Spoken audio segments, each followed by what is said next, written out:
Main 28 जनवरी 2026 morning shift के कुछ physics के क्वेश्चंस। सो ये देखिए question, there are 3 long parallel wires, find the force on 15 centimetre length of the middle wire. Okay, so यहाँ आप देखें तो तीनों में, इन दो में सेम डायरेक्शन में करंट है, ठीक है। सो यहाँ पे सेम डायरेक्शन में करंट हो तो ये अट्रैक्ट करेंगी, तो इस जो मिडल वायर है इसकी 15 सेंटीमीटर लेंथ पे फोर्स बताना है।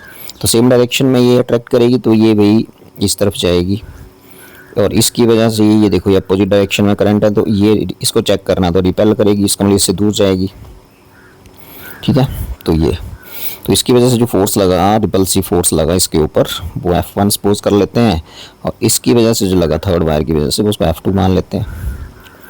अब मैं बता कि फॉर्मूला फोर्स का होता है इसमें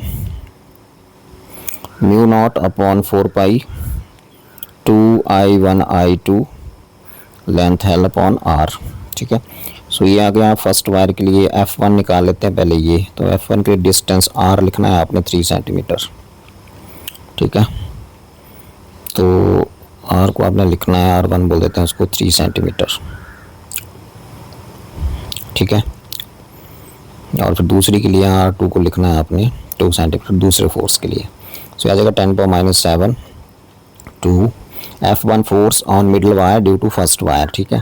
तो 3 और 1 करंट चल रहा है इसमें, ठीक है। 3 × 1, ठीक है, 3 × 1 इंटू 15 सेंटीमीटर लेंथ पे पता करना है, सो 15 × 10⁻² मीटर में, okay, upon R1 is 3 centimetre, so 3 × 10⁻²। So ये कैंसिल हो गए, 3 5 जा भी हो गया इधर से, तो ये बन गया 30 × 10⁻⁷ न्यूटन। इतने फोर्स से ये वायर रिपेल होगी इसकी वजह से, ओके। अब इस वायर की वजह से ये अट्रैक्ट होगी, ठीक है, F2 फोर्स से, तो F2 निकाल लेते हैं। सो F2 भी यहाँ से कितना हो जाएगा 10⁻⁷ 2I1 I2, मतलब 1 × इसमें करंट नहीं दिया है, यहाँ होगा 2 एम्पियर। सो 1 × 2 लेंथ उसी पे निकालना है, 10⁻² हो गया, अपॉन डिस्टेंस जो है वो 2 सेंटीमीटर, सो 2 × 10⁻²। सो भी ये कैंसिल हो गया, 10⁻² किया, 2 से 2 कैंसिल, तो यहाँ भी 30 × 10⁻⁷ ही बचा। अब ये दोनों फोर्स ही सेम डायरेक्शन में है, तो नेट फोर्स कितना हो जाएगा, ऐड हो जाएगा। सो F1 + F2, F1 कितना है, ये है, सो आ जाएगा आपके पास F = और F2 भी इतना ही है, सेम ही है दोनों, तो आ जाएगा 2 × 3 30 × 10⁻⁷, ओके। सो आ जाएगा 60 × 10⁻⁷, ठीक है, न्यूटन में आ जाएगा आंसर। सो आ जाएगा 6 × 10⁻⁶ न्यूटन लिख सकते हो ऐसे, तो इसका मतलब ये माइक्रो होता है, तो ये आ गया 6 micro newton. Third option is there. So देख लेते हैं सेकेंड क्वेश्चन EM वेव्स पे। सो भी electromagnetic wave in a medium equation दिया जा रहा है उसका ये। सो आपको पता है कि E = इस इक्वेशन से इसको कंपेयर करना होता है sin ωt - kx, ठीक है। तो यहाँ से वेलोसिटी निकालो पहले, तो वेलोसिटी क्या होती है, ω/k। सो ओमेगा कितना है, 2 × 10⁻15, k कितना है 10⁻7, तो भी ये आ गया आपके पास 2 × 15 है यहाँ पे, 2 × 10⁸ आ गया मीटर पर सेकंड, ठीक है। और तुम्हें पता है जो C होता है वो कितना होता है, C होता है 3 × 10⁸ velocity of EM wave in vacuum. So refractive index क्या होगा मीडियम का जिसमें ये चल रही है, C/V। सो ये आ गया 3 × 10⁸ अपॉन 2 × 10⁸ मीटर पर सेकंड कैंसिल हो जाएंगे ये, और ये आ गया 1.5, मतलब 3/2। ऑप्शन 1 सिंपली था। ये है क्वेश्चन आपका मैग्नेटिज्म से, मैग्नेटिक इफेक्ट्स ऑफ करंट से। So for a circular coil of radius और मैग्नेटिक फील्ड सेंटर पे दी हुई है। अब सेंटर पे दी हुई आपको पता होनी चाहिए, फॉर्मूला होता है mu naught upon 4 pi 2 pi I upon R, simple, ठीक है। तो यहाँ पे दी हुई है 16 माइक्रो टेस्ला, मतलब ये 16 माइक्रो टेस्ला है, ओके, इट इज गिवन। पूछ रहा है कि बड़ी मैग्नेटिक फील्ड क्या होगी एक्सिस ऑफ द कॉइल पे, जो डिस्टेंस √3r पे है, ठीक है। तो भी एक्सिस पे होती है, ये होती है एक्सिस पे।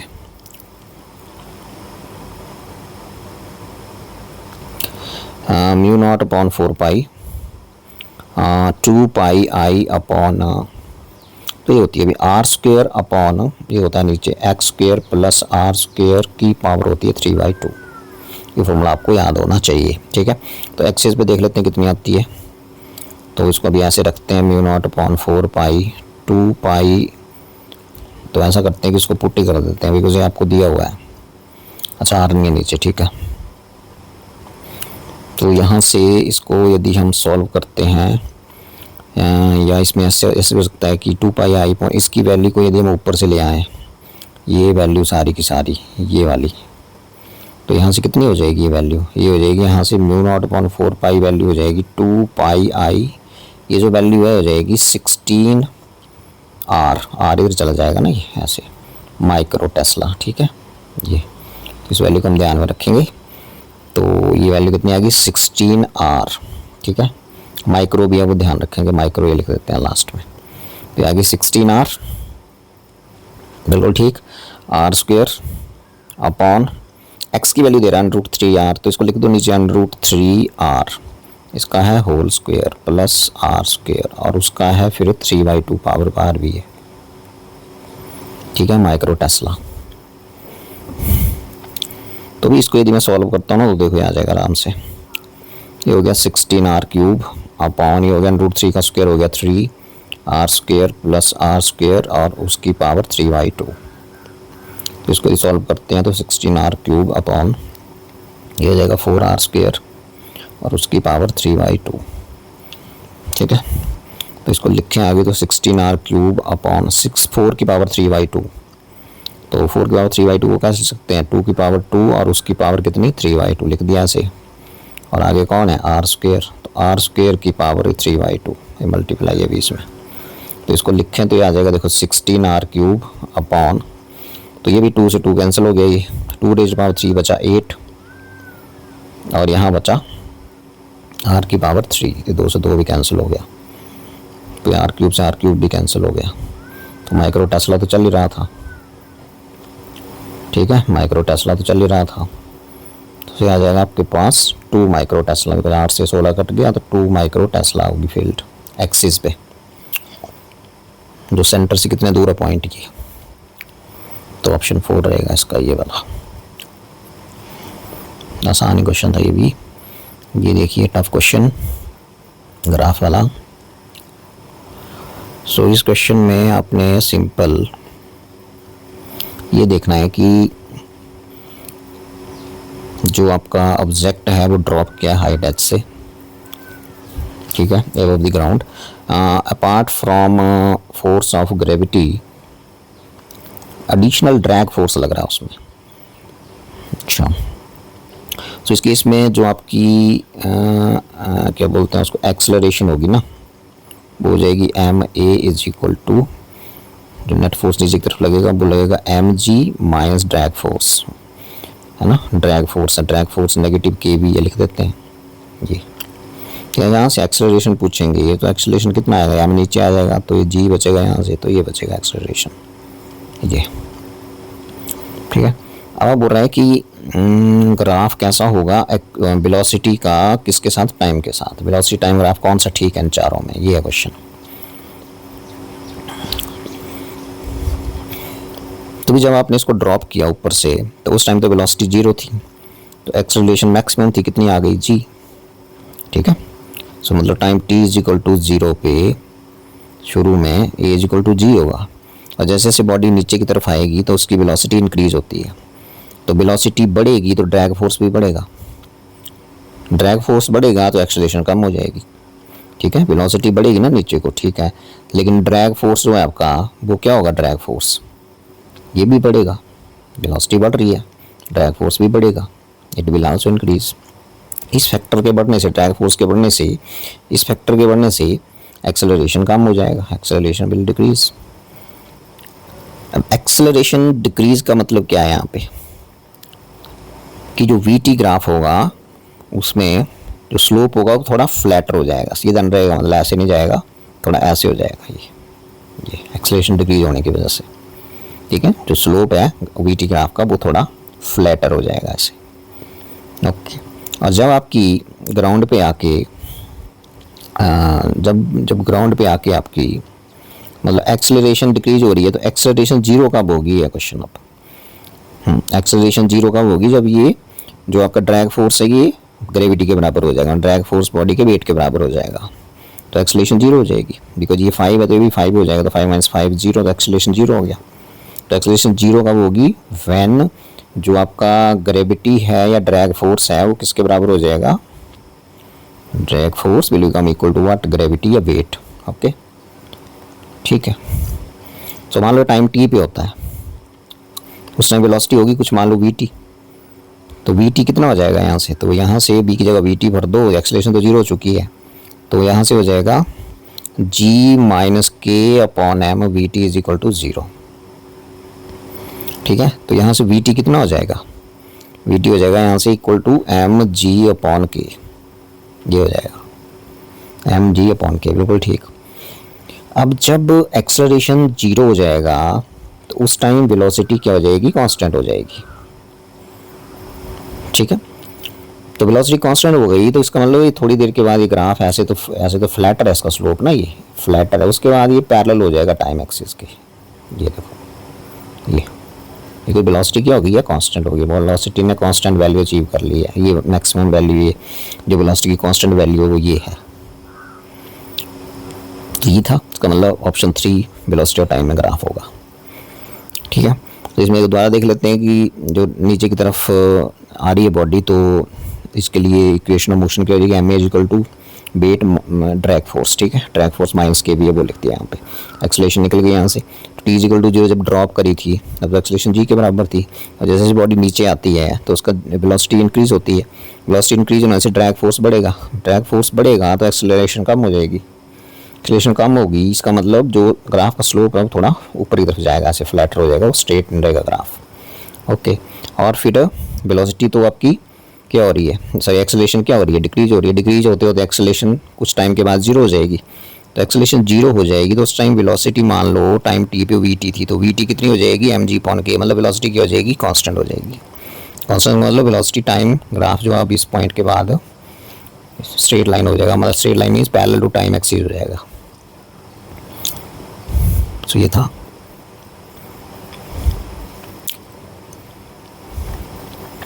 नक्ति ग्रंथ दिया जा रहा है और पूछा जा रहा है कि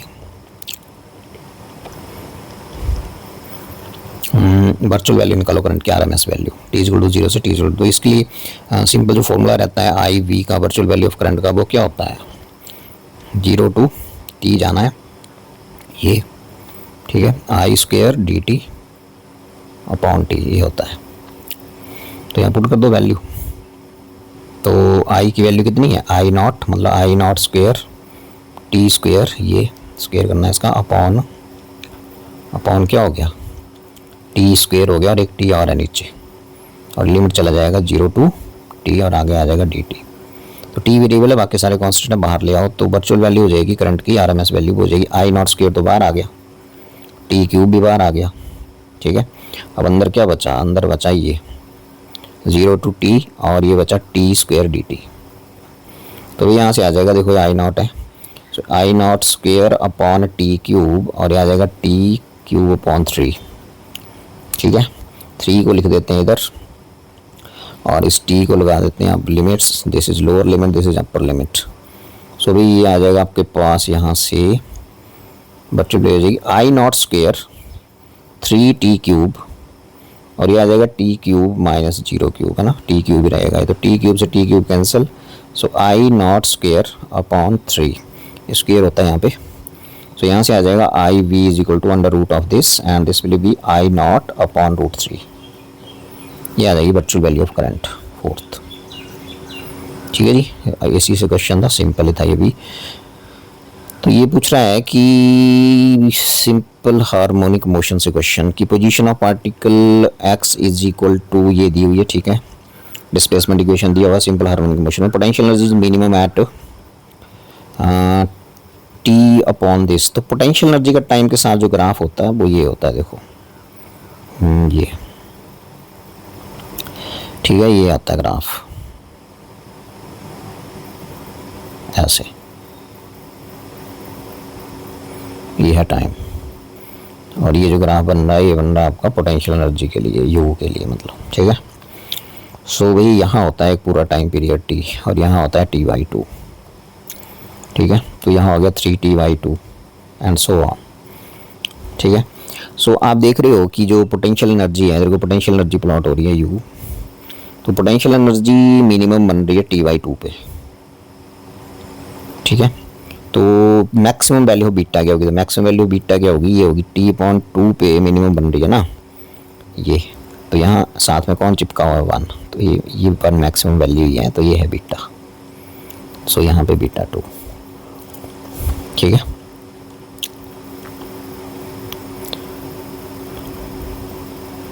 और काइनेटिक एनर्जी की वेरिएशन भी आपको पता होनी चाहिए, वो ऐसे होती है, देखो यहाँ से ऐसे आएगा, ऐसे ऐसे ऐसे ऐसे ऐसे ऐसे, और हाँ ये मैक्सिमम तो वो मिनिमम ऐसे।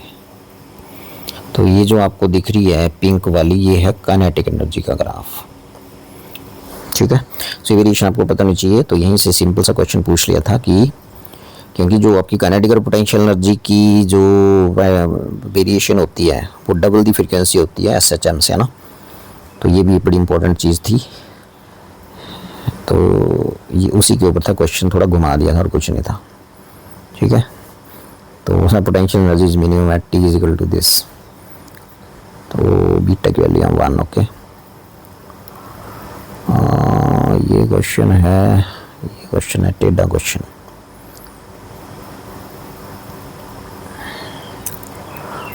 Tap is at height 5 meter from ground, okay.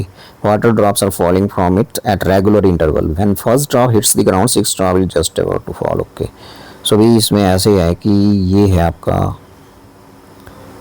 ये है मान लो यहाँ टैप, और बराबर गैप के ऊपर यहाँ 3 4 5 और ये 6, ये आ गया ग्राउंड, ठीक है। सो जैसे यहाँ से एक ड्रॉप निकलती है,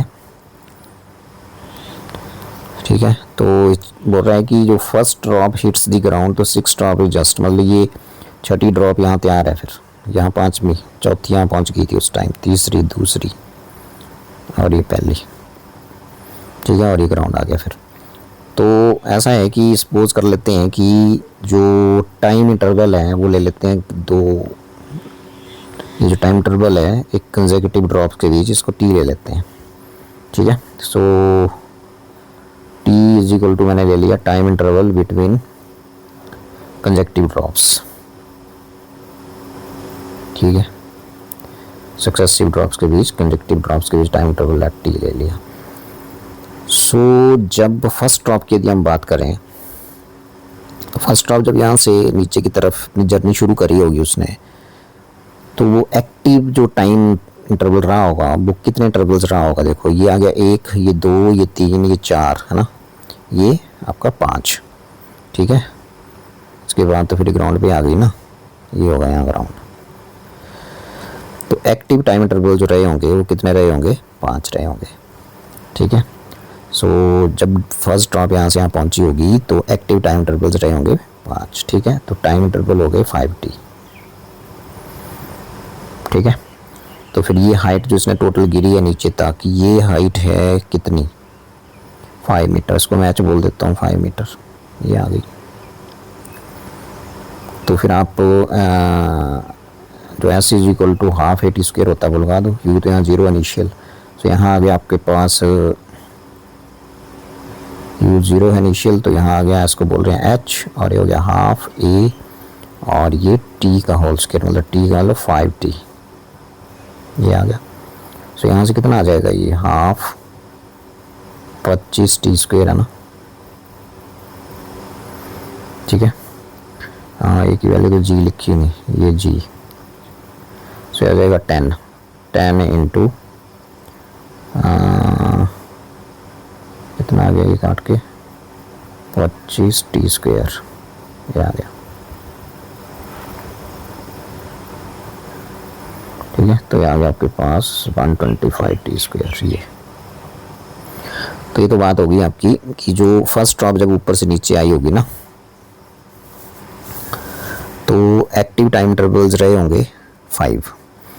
एक टाइम इंटरवल यदि t सेकंड्स का है तो 5 टाइम इंटरवल्स हो गए 5t के। तो इसको टाइम को यदि मैं यहाँ 5t भरता हूँ और फिर इसको सॉल्व करता हूँ तो हाइट इतनी है आपकी, है ना। तो ये आ गया यहाँ से h, तो इस h की वैल्यू यदि मैं यहाँ तो t निकल आएगा, h की वैल्यू तो 5 है। सो यदि मैं यहाँ 5 भर देता हूँ तो आ जाएगा 125 टी स्क्वायर। सो यहाँ से टी स्क्वायर आ जाएगा 125/5, ठीक है। तो यहाँ आ जाएगा 25 मतलब 5 सेकेंड्स, ये 5, ठीक है। सो यदि मैं आगे बढ़ता हूँ तो बात करता हूँ कि एक चीज़ और लिखी है यहाँ पे कि जो find the height of the fourth drop from the ground. तो ये है फोर्थ, तो ग्राउंड से हाइट में इसकी एच ले देता हूँ कैपिटल, ठीक है। सो जब ये फोर्थ ड्रॉप यहाँ पहुँची होगी तो ये ऊपर से जो फॉल करी होगी ये कितने टाइम इंटरवल्स हो गए, टी और ये टी 2t, ठीक है। तो यहाँ से ये जो ऊपर वाली है इसको लो एच, ये कितना हाइट गिरी होगी, ये ले ली मैंने कैपिटल एच। टाइम इंटरवल्स हो गए 2, ठीक है। तो फिर ये एच क्या होगा, एच हो जाएगा हाफ जी 2t स्क्वायर, है ना। तो आ जाएगा हाफ जी हो गया 10 और ये हो गया 4t स्क्वायर। तो आ गया 5, तो एच हो गया 20, टी की वैल्यू कितनी आई, टी की वैल्यू आई यहाँ पे 5। तो आएगा 4 इंटू 2 5 आ गया नहीं, टी की वैल्यू कितनी आई यहाँ पे 5 का स्क्वायर, ये आ गया। तो आप यहाँ से आराम से ये जो हाइट है इसको आप निकाल सकते हैं, ठीक है। सो अब ये था कि तो भाई यहाँ पे गलती तो नहीं की है कहीं, चेक करो। सो एच जो है ना यहाँ पे, ये देखो यहाँ टी स्क्वायर यहाँ गलत कर दिया हमने, टी स्क्वायर निकालना तो यहाँ से हो जाएगा 5/125।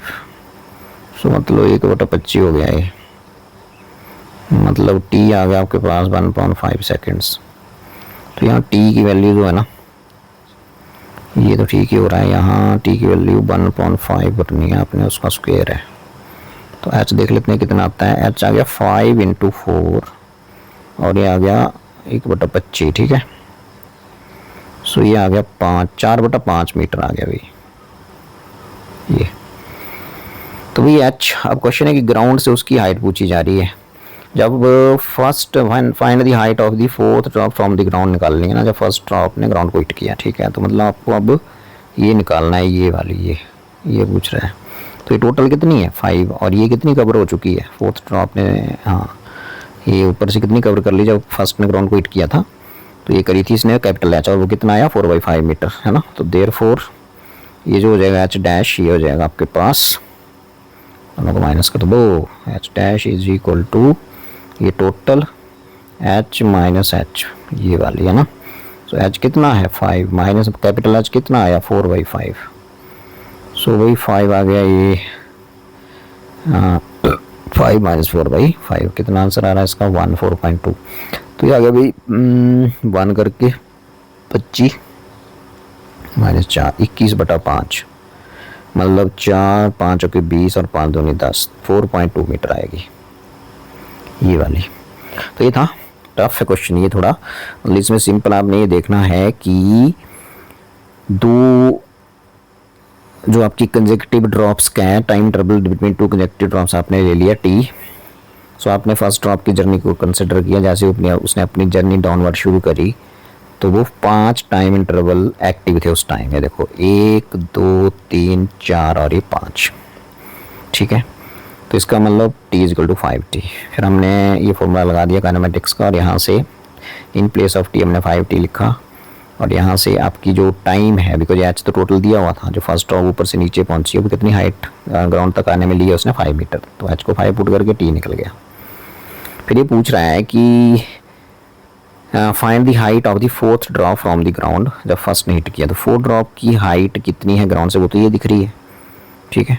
तो जब फर्स्ट ने ग्राउंड को हिट किया फर्स्ट ड्रॉप ने, तो फोर्थ ड्रॉप यहाँ थी, तो वो कितनी हाइट नीचे फॉल कर चुकी थी, तो ये हाइट निकालनी पड़ेगी। इसको मैंने आज सपोज कर लिया और इंटरवल से दिख रहे हैं, 2 टाइम इंटरवल्स हैं, ठीक है, तो 2t, तो ये हाइट निकल के आ गई 4/5 मीटर। तो ये हाइट आ गई 4/5 मीटर और टोटल हाइट 5 है। तो फिर ये ग्राउंड से कितनी हाइट है फोर्थ ड्रॉप की, तो h डैश हो जाएगा h माइनस कैपिटल H, ये इसको माइनस करके 4.2 मीटर आ गया। So option 1 is correct. आगे चलते हैं, आगे देखते हैं, ये है कैलोरीमेट्री का क्वेश्चन, ठीक है जी। अब ये क्या बोल रहा है चेक करो। सो कैलोरीमेट्री में सिंपल ये रहता है कि आपने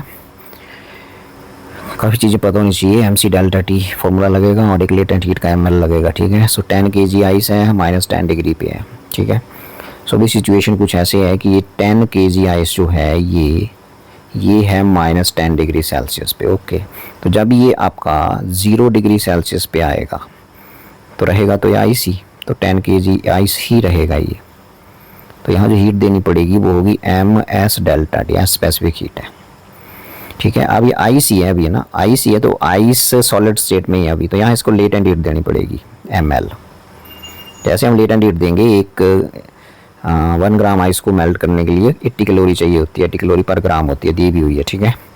सो लेटेंट हीट देने से फिर ये 10 kg वाटर ही बन जाएगा। अब ये वाटर बन गया, अभी लिक्विड स्टेट में चला गया, लेकिन टेम्परेचर उसका वही होगा, लेटेंट हीट में टेम्परेचर चेंज नहीं होता है, 0 डिग्री सेल्सियस। अब ये हीट गेन करेगा और किसी मतलब उसमें उसको मिक्स किया ना 100 kg वाटर से, ठीक है। तो फिर ये जाएगा टेम्परेचर T पे, इक्विलिब्रियम टेम्परेचर। और इधर से पानी आ रहा है, वो कितना है, वो 100 kg वाला पानी है, और वो कितने डिग्री पे है, देखो 25 डिग्री पे है, 25 डिग्री सेल्सियस पे है। इधर से वो आ रहा है, वो T पे आएगा, तो वो भी आपकी हीट कितनी लेगा, MS डेल्टा T ही लेगा, M डैश बोलते हैं यहाँ, ठीक है। तो मतलब ऐसी कुछ फ्लो चार्ट रहेगा इसका। तो अब इसको हम शुरू कर सकते हैं यहाँ से। सो भाई हीट लूज करेगा ये वाला 10 kg वाटर जो 25 डिग्री सेल्सियस पे, वो हीट क्या करेगा, लूज करेगा, और उसको गेन कौन करेगा, 10 kg जो आइस है -10 डिग्री सेल्सियस पे, ठीक है। सो यहाँ से heat lost is equal to, calorimetry principle क्या बोलता है कि heat lost is equal to heat gain, ठीक है। गेन पहले कर लेते हैं, लॉस्ट बाद में कर लेते हैं। तो हीट गेन इसने करी तो यहाँ से चलते हैं, 10 kg मतलब MC डेल्टा T, ठीक है। यहाँ से कर लेता हूँ MC delta T, MS delta T बोल रहे हैं, S बोल रहे हैं, प्लस ML, फिर आ जाएगा MS डेल्टा T, ठीक है।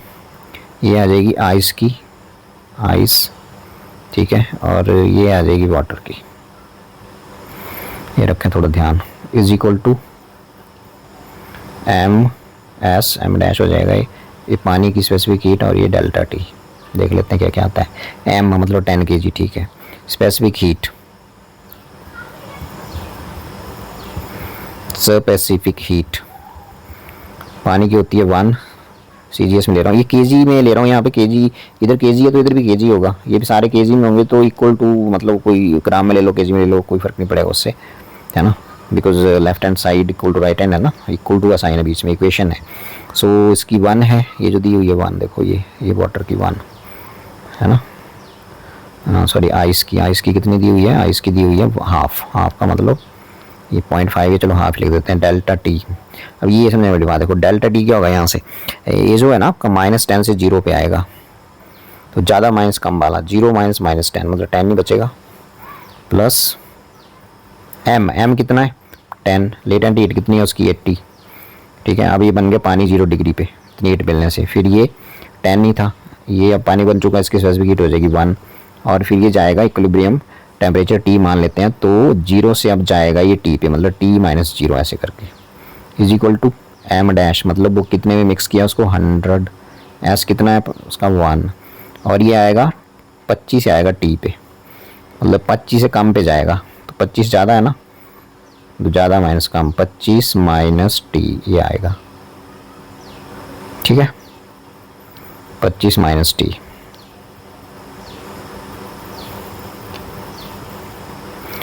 तो ये आएगा 100 × 1 × 25 - T, ऐसे सॉल्व कर लो, हो गया ये।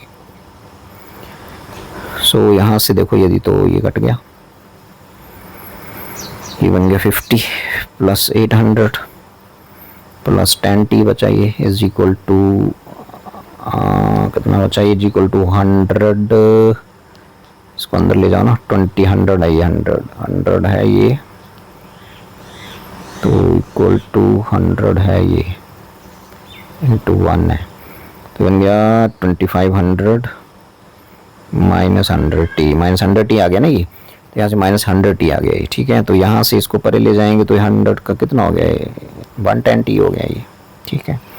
और ये बन गया 850 और ये आ गया उरे को, ठीक है। तो ये 2500 कहाँ गया, इसका 850 10, ठीक है, 1/2 डेल्टा टी, ठीक है, 800 10 इंटू 1t, ठीक है, ये भी 10t, ठीक है। तो ये परे चला गया तो ठीक है, वो हो गया माइनस 2500 भी, ठीक है। सो यहाँ से 850 इज इक्वल टू माइनस ये आ जाएगा आपके पास माइनस 100t माइनस 110 हो जाएगा नहीं, और ये माइनस इधर आके 2500, तो ये 2500 में से 800 चला गया, 2650 बचा ये, माइनस का is equal to minus 1t, ठीक है। जितना नेगेटिव कैंसिल हो गया, सो t देखते हैं कितना है यहाँ से, 2650, ये 0 0 भी कैंसिल हो गया, तब 11, सो 11 एकम 11 दूने पाई, कहीं भी गड़बड़ की है हमने, 110, ठीक है। 2500 में से 800 चले गए, 2700, 2650 ही रहेगा अभी, ठीक है। 2500 माइनस कितना है, 850, 0 5 14 में से 8 के 900, हाँ 2400,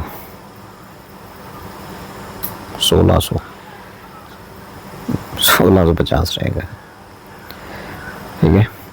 10 में से 5 5, और कितना आएगा भाई, ये अभी कोई दिमाग नहीं चलता है, 10 में से 5 5, ये बन गया 14 में से 8 गए 6, और ये 1650 होगा यहाँ, ये आ गया। तो ये 11 एकम 11 हो गए, 11 पंजे 1 बचा, 11 एकम 11 हो गए ना यहाँ से, तो 2500 में से 850, 5 गए 14 में से 8 गए 6, 1650, ठीक है। तो यहाँ से 11 एकम 11 11 4, सो 11 एकम 11 4 बच गया, 11 4 11 चौके 44 बच गया, पॉइंट 1 बचा, 11 लगभग इतना आएगा ये 14.1 डिग्री सेल्सियस लगभग। तो ये तभी मतलब जो हीट गेन है वो हीट लॉस के बराबर हो जाएगी, ठीक है। हीट गेन भी इसने करी है, हीट गेन किसने करी है, देखो हीट गेन इसने करी है, ठीक है, और हीट लूज इसने करी है, किसने, 100 ग्राम वाटर जो था 25 डिग्री सेल्सियस पे, ठीक है। अब क्वेश्चन ये है कि हमने सिंपल बोला कि ये जो हीट लूज़ करेगा तो -10 से पहले 0 डिग्री पे आएगा, फिर सॉलिड स्टेट में रहेगा, फिर इसको लेटेंट हीट मिलेगी तो वाटर बन जाएगा, लेकिन टेम्परेचर 0 डिग्री सेल्सियस होगा, ठीक है। फिर ये टी पे जाएगा, ठीक है। तो ये मैंने लगा दिया यहाँ फॉर्मूला, और फिर ये हीट लूज़ करेगा, ये वाला हीट लूज़ करेगा तो इसके लिए सिंपली फॉर्मूला लगेगा मैस डेल्टा टी, ओके। अब ये वैल्यूज़ पुट कर दी मैंने यहाँ, ये सारी वैल्यूज़। लेटेंट हीट आइस की 80 कैलोरी पर ग्राम होती है, सोल्यूट हीट वाटर की CGS में 1 है, और उसकी आइस की हाफ है। सारी वैल्यूज पुट करके यहाँ से टी की वैल्यू 14.1 डिग्री सेल्सियस आसपास आंसर लग रहा है मेरे को, ये तो कहीं पे थोड़ी सी हमने गलती करी होगी, सो वो भी देखना पड़ेगा, गलती तो नहीं करी है। तो देखो ना, जब ये देखो यहाँ क्या गलती कर दी है, गलती 11 एकम 11 होते हैं, जब 11 एकम 11 होते हैं तो 5 बजे तो 11 5 55 होते हैं, तो सिंबल तो था ही, तो इसका आंसर आ जाएगा 15 डिग्री सेल्सियस, ठीक है जी। आगे बढ़ते हैं, ये है क्वेश्चन फॉरवर्ड वाइस और रिवर्स वाइस चेक करिए पहले तो, पीएन जंक्शन डायोड पे, ठीक है। तो भी यहाँ थ्रेश होल्ड वोल्टेज का हम लोग बैरियर वोल्टेज, ठीक है, 0.7 एन सबकी। तो पहले तो पॉजिटिव पोटेंशियल नेगेटिव, तो इसको पॉजिटिव मिला, इसको नेगेटिव, इसको पॉजिटिव मिला, इसको नेगेटिव, इसको पॉजिटिव मिला, इसको नेगेटिव। तो फॉरवर्ड वाइज हुआ ये भी फॉरवर्ड वाइज हो गया और ये रिवर्स वाइज हो गया, मतलब इस सारा में कोई करंट फ्लो नहीं करेगा, ठीक है। हाई पोटेंशियल पे ना पी सेक्शन और यहाँ लो पोटेंशियल पे फॉरवर्ड वाइज होता है, यहाँ उलट हो गया, ठीक है। तो जब यहाँ उलट हो गया तो फिर जो बीच वाला था वो क्या हो गया आपका, वो हो गया रिवर्स वाइज, ठीक है। सो भी अब ये दो ही डायोड रह गए यहाँ पे, तो दोनों पैरेलल में है सोर्स के साथ, ठीक है। सो यहाँ वोल्टेज जो आपको पता है फॉरवर्ड वाइज में जो अप्लाइड वोल्टेज है वो अपोज करती है बैरियर वोल्टेज को, बैरियर या थ्रेशोल्ड वोल्टेज एक ही बात है, ठीक है। सो नेट वोल्टेज कितनी रह जाएगी, तो नेट वोल्टेज रह जाएगी 20 माइनस बैरियर वोल्टेज कितनी है 0.7 या थ्रेशोल्ड वोल्टेज। तो ये हो जाएगा आपके पास जो यहाँ से आई आएगा वो आएगा V/R, ठीक है। R कितना है यहाँ पे 200, तो ये आ जाएगा आपके पास कितना आ जाएगा 0.7 माइनस करेंगे तो 19.3 अपॉन 200। तो भाई इसको आप सॉल्व करोगे तो आ जाएगा 96.50 इंटू 10⁻³ एम्पियर, मतलब आ जाएगा 96.50 मिली एम्पियर। इतना करंट यहाँ से चलेगा सोर्स से यहाँ से, ठीक है। तो इस पॉइंट पे ये करंट ये तो है ही नहीं, ये तो बीच वाला है ही नहीं, तो यहाँ पे ये इक्वली डिवाइड हो जाएगा, ठीक है। तो इक्वली डिवाइड क्या होगा, इसका बटा 2 कर दो, 96.50 अपॉन 2 मतलब 48.25 मिली एम्पियर, ठीक है। करंट आपका इक्वल करंट जो है वो दोनों में जाएगा ना, तो फिर इस तरफ कितना गया 48.25 मिली एम्पियर और इधर भी कितना आया 48.25 मिली एम्पियर। बीच वाले में जीरो भी कुछ रिवर्स वाइज है, तो ये ऑप्शन 3 हो गया। तो ये है आपका क्वेश्चन, ये खतरनाक क्वेश्चन आ गया भाई, तो इसको देखिए ध्यान से। तो इस क्वेश्चन में क्या हो रहा है कि व्हीटस्टोन ब्रिज तो व्हीटस्टोन ब्रिज की तरह सर्किट है, लेकिन ये बैलेंस्ड व्हीटस्टोन ब्रिज नहीं है। तो बैलेंस व्हीटस्टोन ब्रिज नहीं है तो फिर इसको एक मेथड होता है भाई, उसको बोलते हैं डेल्टा स्टार मेथड, ठीक है। तो पहले मैं इसको बनाता हूँ व्हीटस्टोन ब्रिज की तरह, जैसे हम बनाते हैं यहाँ पे। तो ये बन गया आपका यहाँ से ऐसे ऐसे ना जी, और ऐसे है ना, ऐसे होता है ना व्हीटस्टोन ब्रिज, ये हो गया, फिर ऐसे और फिर ऐसे, ये और फिर ऐसे। तो ये पॉइंट यदि A है तो ये क्या है B है, A और B के बीच इफेक्टिव रेजिस्टेंस निकालना है, ठीक है, AB। तो भी इसमें ऐसा होता है कि 3 है, ये 6 है और ये कितना है इधर वाला 3 ओम रखें ध्यान, ओम 6 ओम और ये कितना है 3 ओम और ये बीच वाला, ठीक है। तो अब देखो क्या होना है यहाँ पे, ये आपको डेल्टा दिख रहा है, ये शेप दिख रही है डेल्टा वाली है ना। तो डेल्टा स्टार में कन्वर्ट करना है इसको। तो देखो भी ऐसे करते हैं कन्वर्ट, ये यहाँ से ऐसे स्टार बनाओ, ये ऐसे यहाँ से, फिर इधर को ये और फिर ये नीचे को, तो ये बन गया आपका स्टार, ठीक है। तो अब यहाँ पे ये जो आपके रेजिस्टेंस हैं, ये R1 बोल देता हूँ इसको मैं R2 बोल देता हूँ और इसको मैं R3 बोल देता हूँ, ठीक है।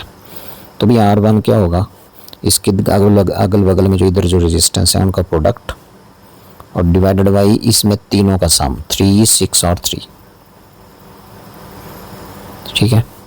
तो ये आ गया आपके पास 18/12, 6 3 18, 3/2 आ गया, ठीक है। उसी तरह ये R2 निकालना है, तो R2 भी वैसे ही इसके इधर दाएं बाएं जो है मतलब 3 × 3 बटे ये तीनों का सम 12, तो ये हो गया आपके पास 9/12, मतलब 3 3 9 3 चौके 12 ये आ गया। और R3 जो है वो बिल्कुल वैसे ही, ये इधर क्या है 3 × 6 अपॉन तीनों का सम मतलब 12, तो 18/12 ये R1 ही आ गया, मतलब R1 मतलब 3/2 ही आ गया ये।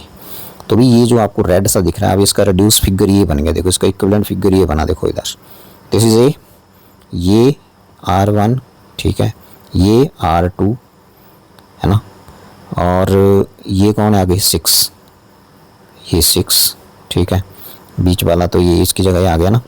तो ये आ गया आपका R1 और ये आ गया देखो R2 और ये नीचे की तरफ ये वाला ये आ गया R3 और फिर आगे ये ये आ गया आपके पास 3 वाला और फिर ये मैंने जोड़ दिया है पॉइंट B। तो ये बन गया भी। अब ये कितना ओम है 6 ओम और ये कितना है 3 ओम, ये वाले ये और R1 R2 R3 तो है ही, ये तो लिख दिया हमने। अब आप बड़े ध्यान से देखो तो यहाँ पे R2 और 6 R2 and 6 ohm are in series, ठीक है। आल्सो ये भी R3 and 3 ohm are in series, तो भी ये सीरीज़ में है तो इनको ऐड कर दो। तो फिर इसको मैं RS बोल देता हूँ, सीरीज़ में है तो R2 + 6, R2 कितना है मेरे पास R2 है 3/4 + 6, ठीक है। और R3 को मैं इस वाले को RS डैश बोल देता हूँ, R3 कितना है वो भी 3/2 + 3 है, ठीक है।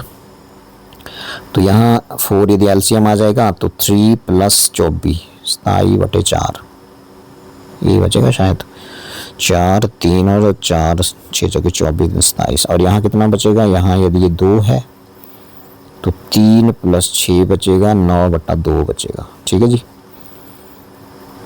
तो ये और ये सॉल्व हो गए, ठीक है। अब ये जो RS और RS डैश है तो फिगर ऐसे बन गया, figure further reduces to this R1 तो ऐसे रहने दो अभी, ये एक बन गया ऊपर ये और ये नीचे बन गया एक ये और ऐसे, ये पॉइंट B है और ये पॉइंट A है और ये आपका R1 है, ये इसको बाद में लेते हैं। और ये आपका RS है और ये कौन है नीचे वाला RS डैश। तो भी अब RS and RS dash are in parallel, parallel में क्या होता है फिर RP बोल देते हैं, ऊपर प्रोडक्ट नीचे सम। RS की वैल्यू कितनी है, RS की वैल्यू 27/4 इंटू दूसरा कितना है 9/2, फिर इन दोनों का नीचे सम 27/4 + 9/2, ठीक है। तो भाई ये कितना आ जाएगा 2 और 4 का एलसीएम तो आ गया 4, ठीक है। ये आ गया एलसीएम 4, ये आ गया 27, ये आ गया +2 18 और ये आ गया 8, 4 दूनी 8 और 27 × 9 ऐसे रहने देते हैं अभी, है ना। तो इसको लिख सकते हो 27 × 9, ये ऊपर चला जाएगा 4 8, 27 + 37 करने 8 45 या 45 तो लिख सकते हैं ऐसे, ठीक है। 9 × 5 = 45, 9 × 3 = 27, ठीक है। 4 × 1 = 4, 4 दूनी 8 तो ये आ गया 27/10 ये आ गया, ठीक है। और R1 कितना था, R1 हमारा था ये 3/2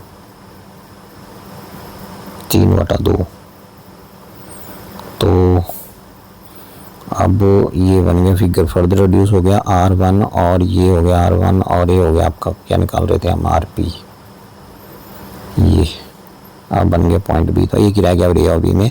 अब R1 एंड RP सीरीज में है, R इन सीरीज, तो क्या जाएगा यहाँ से, तो भाई R1 की वैल्यू है ये ऊपर, R1 की वैल्यू है ये 3/2 तो क्या आ गया RS डबल डैश बोल देते हैं, डबल डैश पहले नहीं बोला है, ठीक है। ये आ गया आपके पास 3/2 है ये 3/2 यस। RP 27/10 है, ये आ गया 27/10 तो वही ऐड कर दो 3/2 + 27/10 मतलब 1.5 + 2.7 मतलब 27 × 15 कितने होंगे 27 10 37 42 होंगे 42 4.2 ये आएगा लास्ट में आंसर, है कुछ ऐसा आंसर यहाँ, यस इट इज़ 4.2। तो ये है जेईई मेन वे असली, है ना। मतलब एक क्वेश्चन को करने के लिए आपको 15 मिनट लग जाएंगे। तो ये था डेल्टा स्टार मेथड होता है, ये डेल्टा स्टार मेथड। तो 2026 में क्या हुआ कि 2026 में डेल्टा स्टार मेथड पे बहुत सारे क्वेश्चंस आ रहे हैं, हर शिफ्ट में तो नहीं आ रहे हैं लेकिन बीच बीच में आ रहे हैं डेल्टा स्टार मेथड, इससे सॉल्व होते हैं क्वेश्चंस। यदि ये बीच स्टोन ब्रिज बैलेंस नहीं है तो अनबैलेंस्ड बीच स्टोन ब्रिज की तरह दिखने वाले सर्किट को सॉल्व करने का ये तरीका है। ठीक है, तो आगे बढ़ते हैं।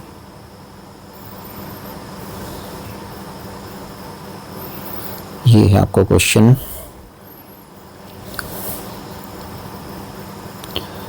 ये है आपका क्वेश्चन मोमेंट ऑफ इनर्शिया पे भी क्वेश्चन आता है, आ ही रहा है, हर साल आता है। और कुछ टॉपिक्स तो बिल्कुल ऐसे इन पे आना ही आना है, ठीक है ना। सो भाई 2 डिस्क हैं, ठीक है, डिस्क है ये, ठीक है, ओके, नो प्रॉब्लम। 600 ग्राम और दूसरी है आपकी, अच्छा, ईच 600 ग्राम, ठीक है, 600 ग्राम मास है इनका, 600 ग्राम है, ठीक है, 600 ग्राम इसका है, ओके। अब आंसर इसने फिर एसआई में दे दिया हुआ है और यहाँ सीजीएस चल रहा है सारा ही, तो ये है, यहाँ देखो सीजीएस में जा रहा है सब कुछ। तो पहले तो सिस्टम का मोमेंट ऑफ इनर्शिया निकालिए, ये भी डिस्क की है, ठीक है। तो मोमेंट ऑफ इनर्शिया इस एक्सिस के बाद निकाल देते हैं और फिर आपने रेडियस वगैरह दी हुई है, सब कुछ दिया, और 10 सेंटीमीटर यहाँ है, 10 सेंटीमीटर वहाँ है। लेकिन ये डिस्टेंस R1 जो है ये 10 सेंटीमीटर है, लेकिन दूसरे वाली जो है वो 20 सेंटीमीटर है। फिर बोल रहा है कि torque acting about the axis, जो एक्सिस है इसके अबाउट टॉर्क भी दिया हुआ है, एससीजीएस में दिया हुआ है। तो एंगुलर एक्सेलरेशन निकालनी है। They are rotating about a fix axis, A dash के अबाउट ये रोटेट कर रही है, तो ठीक है। यहाँ से पहले मोमेंट ऑफ इनर्शिया आ जाएगा, फिर torque equal to I alpha लगाएंगे, वहाँ से अल्फा निकाल देंगे। तो मेन टारगेट है इसका आई क्या होगा, देखो आई इसमें थ्योरम भी लगेगी पैरेलल एक्सिस की, इस डिस्क का इस एक्सिस के अबाउट, मतलब डायमीटर के अबाउट क्या होता है।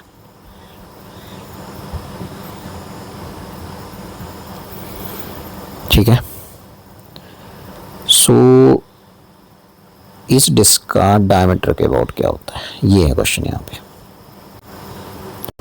तो वही इस डिस्क का और इस डिस्क का डायमीटर के अबाउट फॉर्मूला क्या होता है वो आपको पता होना चाहिए। वो होता है mr²/4। सो हो गया, इसका हो गया, मास तो दोनों का सेम है तो m ले लेते हैं, m रेडियस दोनों की 10 है, ठीक है, mr²/4, ठीक है। इसका भी mr²/4, ठीक है जी, इस एक्सिस के अबाउट, डायमीटर के अबाउट, सॉरी, है ना। अब इस डिस्क का इस एक्सिस के अबाउट क्या होगा, mr², पैरेलल एक्सिस की थ्योरम। तो यदि इसको अलग अलग लगाना है तो यहाँ पहले इसका ही कर लेते हैं, ठीक है। डायमीटर के अबाउट ये हो गया। अब इस डिस्क का इस एक्सिस के अबाउट क्या होगा, डिस्टेंस पता होनी चाहिए, 10 सेंटीमीटर दी हुई है, mr², m इसका m ही लिख देते हैं अभी, है ना। और 10 सेंटीमीटर स्क्वायर मतलब 10/100 मतलब 0.1 का स्क्वायर, ठीक हो गया था ना। प्लस अब दूसरी डिस्क की बारी है, ठीक है, रेडियस सेम है, mr²/4, बिल्कुल ठीक। और इधर इस डिस्क का इस एक्सिस के अबाउट, मास इसका m नहीं है, ठीक है। डिस्टेंस अब यहाँ अलग है, 0.2 हो गया, 2100, 0.2 स्क्वायर, ये आगे भी। अब देखो मोमेंट ऑफ इनर्शिया आ चुका है, यहाँ से कुछ कॉमन दिख रहा है मेरे को, m तो हर जगह कॉमन है ना, और m यदि कॉमन है तो फिर ये mr²/4 हो गया, mr²/2, ठीक है, इसका और इसका। और ये हो गया आपका, कितना हो गया ये हो गया 0.1 का स्क्वायर हो गया आपके पास, 1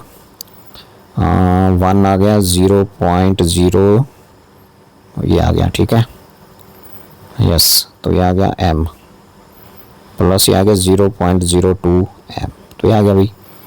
तो अब फिर m कॉमन है तो अंदर क्या बचा, r², r रेडियस का 10 है, रेडियस का 10 है ना, चलो ऐसे लिख देते हैं, m कॉमन आ गया ना, r²/2 प्लस 0.01 प्लस 0.02, ये आ गया। सो भी m अभी नहीं भर रहा हूँ मैं, चलो भर सकते हैं। तो 600 ग्राम मास है इनका, तो केजी में कितना बनेगा, 0.6 लिख दिया। लो, r का स्क्वायर, r है इनका रेडियस 10 सेंटीमीटर मतलब 0.1 का स्क्वायर, तो वही आ गया बार बार 0.01, ठीक है, अपॉन 2 प्लस 0.01, 0.03 हो जाएगा ऐड करके इन दोनों को ना, तो ये आ गया भी यहाँ से। सो यदि हम इसको देखें तो ये 0.6 और अंदर क्या बच रहा है 2, 0.01 प्लस 0.06, ये आ जाएगा। इस 2 से ये कट गया 0.3, सो 0.3 और अंदर क्या बचा 0.01, 0.07, ये आ गया, 7 3 होते हैं 21, और 21 होते हैं तो 3 प्लेसेस के बाद डेसिमल, तो ये आ गया भाई ये moment of inertia kg metre square. तो मैंने ध्यान रखा है SI का भी गलती हो सकती है कहीं भी। तो अब आपने क्या करना कि रोटेट कर रही है तो फिर टॉ इज इक्वल टू होता है आई अल्फ़ा, ये ठीक है। तो अल्फ़ा हो जाएगा यहाँ से टॉ अपॉन आई। अब टॉ आपको दिया हुआ है, टॉ कितना है भाई, ये है 45 इंटू 10⁵ और 9 सेंटीमीटर, 45 इंटू 10⁵, और न्यूटन में बदलना है तो 10⁻⁷ से मल्टीप्लाई करना पड़ेगा, बिकॉज एक dyne is equal to 10⁻⁷ newton, और आई की वैल्यू ये है 0.021। तो अभी इसको तुम सॉल्व करोगे तो ये आ जाएगा आपका थर्ड ऑप्शन 150/11 और रेडियन पर स्क्वायर सेकेंड। ठीक है जी, ठीक है। तो ये आ जाएगा। तो ऐसे था इसका सिंपल। मोमेंट ऑफ इनर्शिया निकालिए सारे सिस्टम का, और फिर जो निकल गया SI में tau is equal to I alpha कर दीजिए, या I alpha is equal to tau, और यहाँ से आई अल्फ़ा निकाल लीजिए, टॉ गिवन है SI में भरना है, और आई हमने SI में निकाला ही है। तो कहीं गलती हो सकती है यहाँ पे, लेकिन तरीका यही रहेगा। और यहाँ पे अब टाइम कितना हो गया भाई, 2 क्वेश्चन निकल जाएंगे अभी।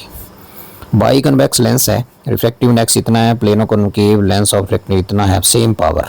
तो भी पहले तुम्हें पता है कि लेंस मेकर फॉर्मूला में ये आता है कि μ2 माइनस μ1 है ना, अपॉन μ1, 1/r1 माइनस 1/r2। पहले तो आपको ये फॉर्मूला लगेगा यहाँ पे, ठीक है। सेम पावर दी हुई है। तो भाई पहला लेंस जो है वो कैसा है, लेट अस चेक। पहला लेंस जो है वो है बाई कन्वेक्स, तो भाई ये आ गया आपका बाई कन्वेक्स ऐसे, ठीक है। अब ये आगे प्रिंसिपल एक्सिस, तो पहले की रेडियस हो जाएगी राइट साइड को, इंसिडेंट रे ऐसे आएगी, तो रेडियस R1 पॉजिटिव हो जाएगी इसकी, R1 इसकी पॉजिटिव होगी, और R2 जो है उसका जो स्फीयर है वो जाएगा लेफ्ट साइड को। तो फिर वही डिस्टेंस है C से मापनी, तो मापते हुए आप लेफ्ट को आओगे, इंसिडेंट रे की डायरेक्शन अपोजिट पाए जाओगे, तो R2 होगा नेगेटिव। पहली बात ये पता होनी चाहिए। दूसरा लेंस है प्लेनो कॉन्वेक्स, ये आ गया प्लेन सरफेस, प्लेनो कॉनकेव, और ये आ गया कॉनकेव सरफेस ऐसे, ठीक है जी। अब इसमें R1 तो हो गया प्लेन सरफेस का इन्फिनिटी, और ये राइट साइड को जाएगा, तो राइट साइड को जाएगा तो R2 जो है वो हो गया आपका पॉजिटिव। फॉर्मूला ये लगना है, P सेम है दोनों का, ठीक है। तो लगा देते हैं अब। तो भाई P1 is equal to P2 कर देते हैं, P1 is equal to P2 करिए। P1 मतलब यहाँ μ2 माइनस μ1 कितना रिफ्रैक्टिव इंडेक्स इसका 1.5 माइनस 1, नीचे 1 नहीं है, कोई प्रॉब्लम नहीं है। आगे 1/R1, 1 अपॉन, अब एक और चीज़ दी हुई है कि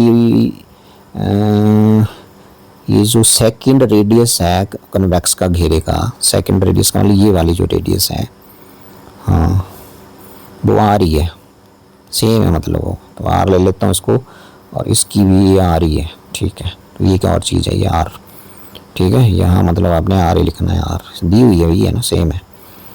तो अब शुरू करते हैं। यहाँ पे रेडियस वगैरह का रेशियो निकालना है, तो बाकी रिफ्रैक्टिव इंडेक्सेस दिए हुए हैं, तो 1/R1 है ना, तो 1/R1 तो है ही, ठीक है, राइट को पॉजिटिव है, ठीक है, माइनस 1/R2 मतलब माइनस 1 और R2 नेगेटिव लेना है, तो माइनस R ही आ गया, इज इक्वल टू 1.7 है दूसरे वाले का, इस लेंस का मटेरियल का, तो 1.7 माइनस 1 बिल्कुल ठीक, इंटू 1 अपॉन प्लेन सरफेस है इसका पहला इन्फिनिटी, माइनस 1 अपॉन दूसरे वाला, दूसरा तो पॉजिटिव लेना है 1/R, ये तो यहाँ पे नेगेटिव आएगा, तो ऐसा आए तो यहाँ आपने मॉडुलस ले लेना है इसका ऐसे। तो आ गया आपके पास 0.5, और ये आ गया आपके पास 1/R1 minus into minus plus, ये आ गया 0.7, और समथिंग इन्फिनिटी हो गया 0, और माइनस यहाँ पॉजिटिव लेंगे तो आपके पास ये 1/R आ गया, ठीक है। सो यहाँ से यदि हम करें तो इस अगले स्टेप में इसको हम नीचे ले जाते हैं, तो आ गया 0.7/0.5, ठीक है, ये इसको चलो आराम से कर लीजिए। तो ये आ गया आपके पास 0.5 upon R1 is equal to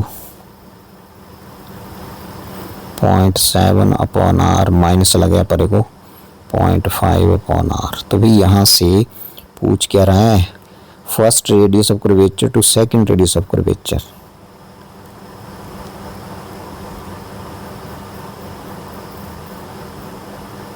second curvature connect lens is equal to radius of curvature of, अच्छा find the first radius of curvature to second radius of curvature by convex lens। First radius of curvature किसको बोला है,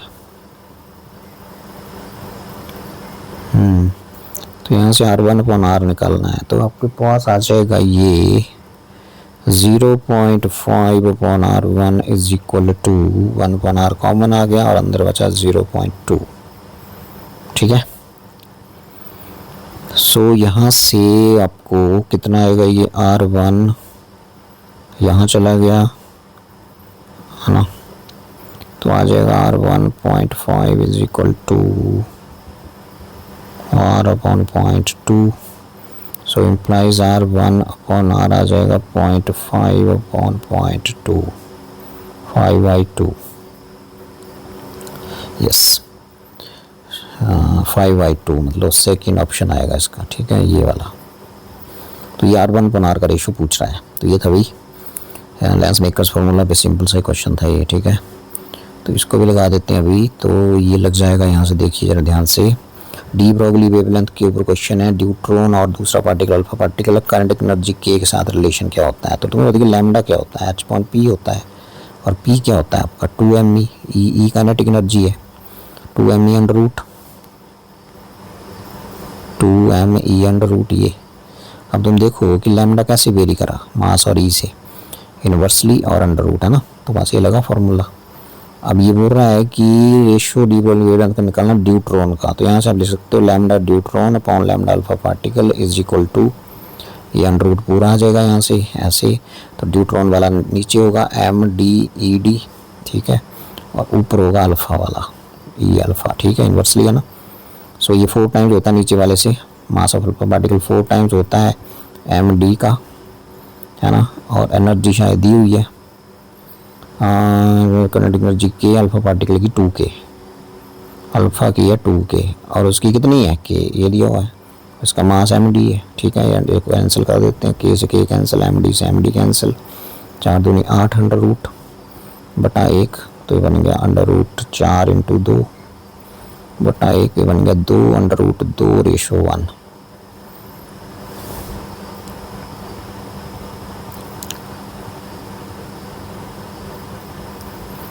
kinetic energy उसकी double है ना। De Broglie wavelength का ratio निकालना है Me/2me, बिल्कुल ठीक। तो D है तो D का नीचे ही होगा। ठीक है, इनवर्सली ओके, अल्फा का ऊपर होगा। D का भी पूछा ना उसके साथ, हाँ स्पेशली ड्यूट्रॉन एनर्जी के D condition find the ratio of deuteron. हाँ ठीक है, तो इसका मास 4 टाइम्स होता है, बिल्कुल ठीक लिखा मैंने। और एनर्जी इसकी डबल दी हुई अल्फा पार्टिकल की 2k है, बिल्कुल ठीक लिखा। ये k तो ये 4 8 4 का √2/√2/1 आएगा, 2 आएगा इसका, 1 नहीं आएगा। ठीक है, तो ये था क्वेश्चन नंबर 13 और टाइम चल रहा है अभी ये। सो इसको लेते हैं नेक्स्ट वीडियो में। Okay, so okay then.